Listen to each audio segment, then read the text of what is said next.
Maharashtra bulletin, आपला महाराष्ट्र, आपली बातमी। इगतपुरीतील अल्पवयीन मुलांवरील लैंगिक अत्याचार प्रकरणात आता प्रशासनाने धडक कारवाई केली आहे।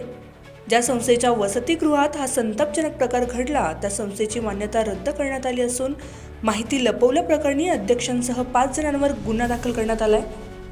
इगतपुरीच्या समाज कल्याण विभागांतर्गत चालणाऱ्या ह्या वसतिगृहात लहान मुलांवर अत्याचार झाल्याचे समोर आले होते।